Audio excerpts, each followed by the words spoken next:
But standing in the corner of my parents' lavishly decorated living room during their annual Christmas party, watching them parade my sister Lauren's latest promotion while treating me like invisible wallpaper, something inside me finally snapped.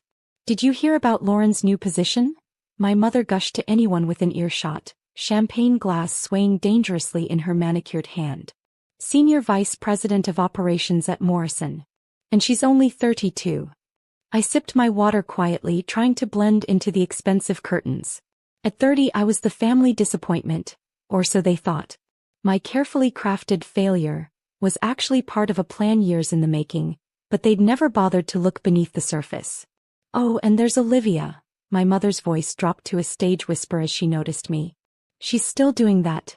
What was it again, dear?" "Data entry. Investment analysis, Mom," I corrected softly, though I knew it wouldn't matter. She'd already turned away, drawn to Lauren's latest story about her corner office view. My father appeared beside me, his disapproval radiating like a physical force. "You know, there's still an entry-level position open in accounting at Morrison. Even the janitors there make more than you do at that small firm of yours." I thought about my small firm, Phoenix Capital, the private equity company I'd built from scratch over the past 5 years. The same company that now controlled nearly 30% of Morrison Industries through shell corporations and quiet acquisitions. My parents had no idea that their precious Morrison Industries was already dancing in my palm.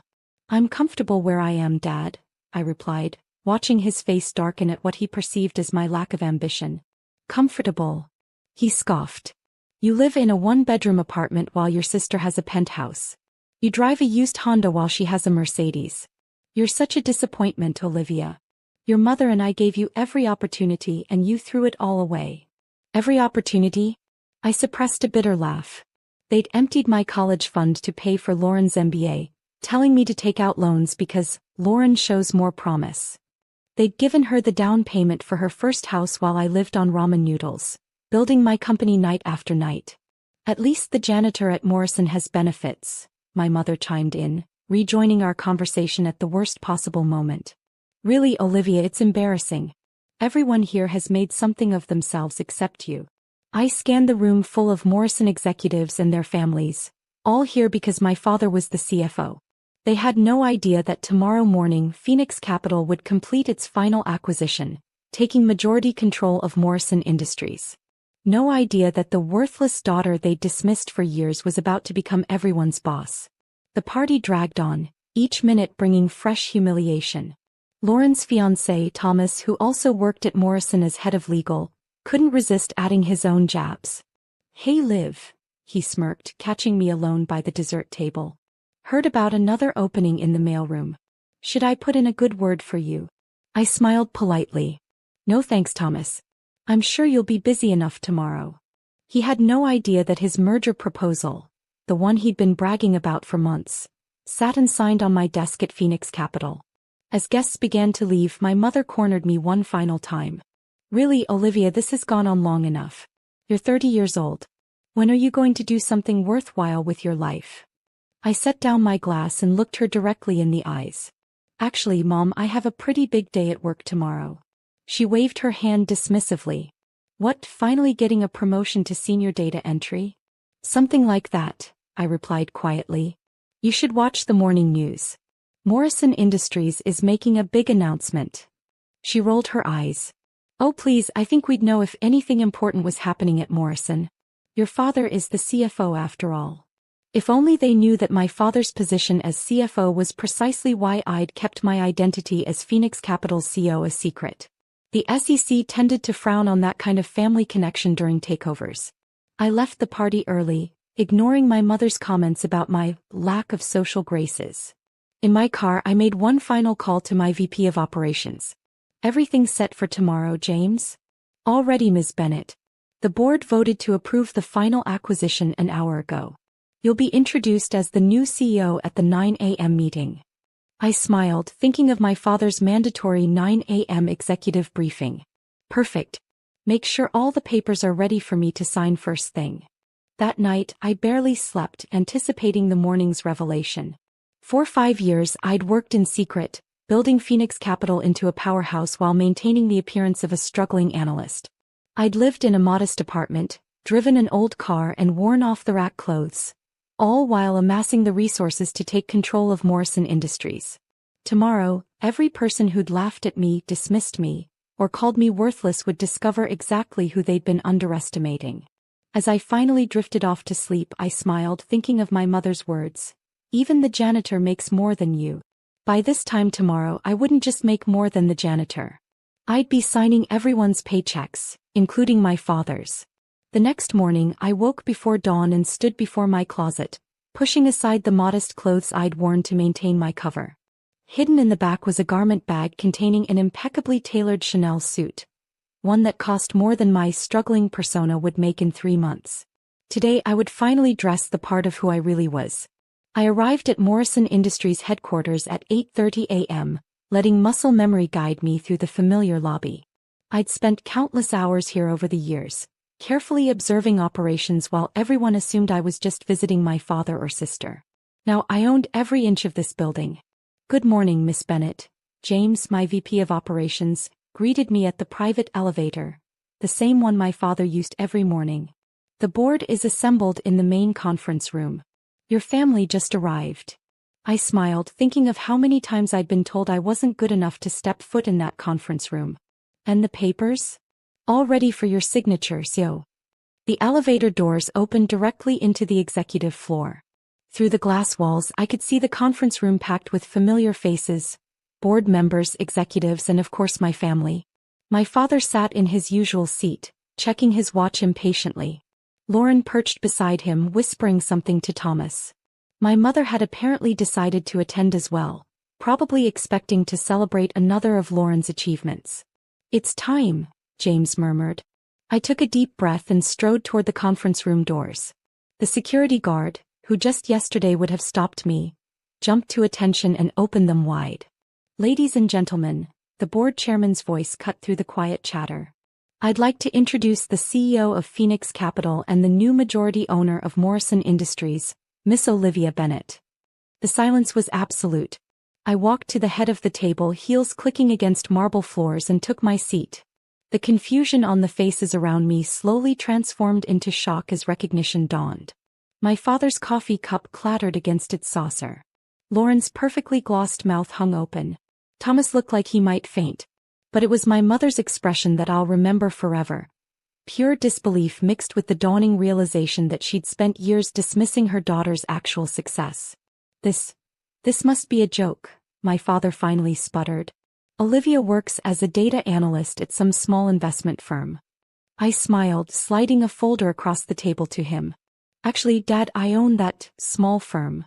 Phoenix Capital currently controls 57% of Morrison Industries shares, making us the majority shareholder. As of this morning, I'm your new CEO." Lauren found her voice next. But that's impossible. Phoenix Capital is worth billions. 4.6 billion to be exact," I replied calmly. "Though I suppose that still puts me behind the janitor in terms of benefits, right, Mom?" My mother's face had gone from red to white to slightly green. She gripped the edge of the table as if it might steady her world, which was currently turning upside down. "Now then," I continued, opening my leather portfolio, "let's discuss some changes. First, the merger proposal." I turned to Thomas, who somehow managed to shrink in his expensive suit. "Your work on this was, let's say, lacking. We'll be bringing in outside counsel to revise the terms." Thomas swallowed hard. I noticed Lauren's hand slip from his arm. "Next, operations." I met Lauren's eyes. "Your department's performance has been disappointing. We'll be conducting a full audit starting tomorrow." "You can't do this," my father interrupted, his face flushed with anger. "I'm the CFO. Actually, Dad, I can." "And about that?" I nodded to James, who distributed another set of documents. "Given the obvious conflict of interest, we'll need your resignation effective immediately. Don't worry, your severance package is quite generous." The board members watched in silent fascination as my family's carefully constructed hierarchy crumbled. Years of their dismissive comments and casual cruelty played through my mind. "Even a janitor makes more than you. When are you going to do something worthwhile? You're such a disappointment."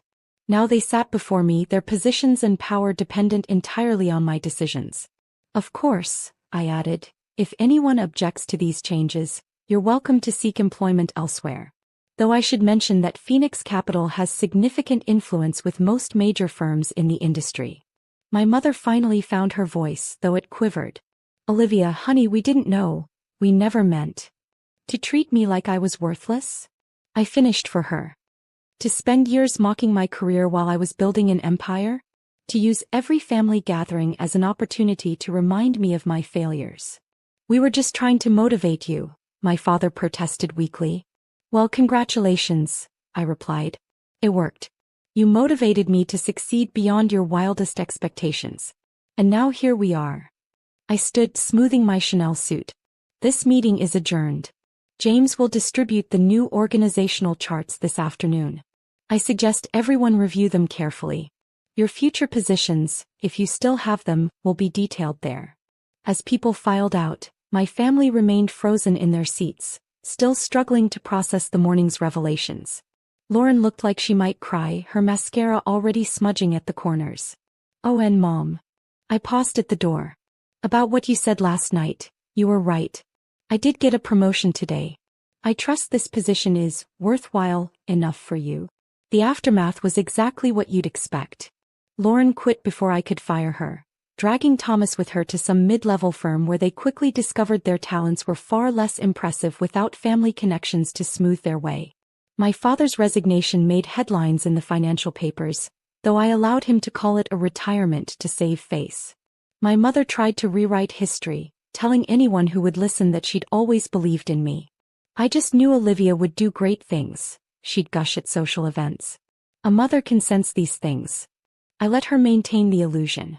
After all, I had what I wanted, success on my own terms without their help or approval. 3 months later, I hosted my own Christmas party in my penthouse apartment, the one I'd owned for years but never revealed. I invited the entire Morrison Industries board, along with key executives and their families. My parents and Lauren received invitations too, though I knew they wouldn't come. Standing at the window overlooking the city where I'd built my empire in secret, I thought about the long path that led here. Every dismissive comment, every mockery, every well-meaning criticism had become fuel for my success. My assistant approached with a message. My mother had called asking if we could have a family dinner to discuss everything. I smiled, thinking of all the family dinners where I'd sat silently, enduring their judgment. Tell her my schedule is quite full, I replied. Even the janitor makes more appearances at family functions than I do these days. Sometimes success isn't about proving others wrong. It's about proving yourself right. And as I stood in my penthouse, running the company my family never thought I could even work for, I knew I'd done exactly that. They'd called me worthless, but I'd built something priceless. They'd dismissed my potential, but I'd exceeded even my own expectations. And most importantly, I'd learned that the best revenge isn't showing others what they lost. It's showing yourself what you can gain when you stop seeking their approval. The view from the top isn't about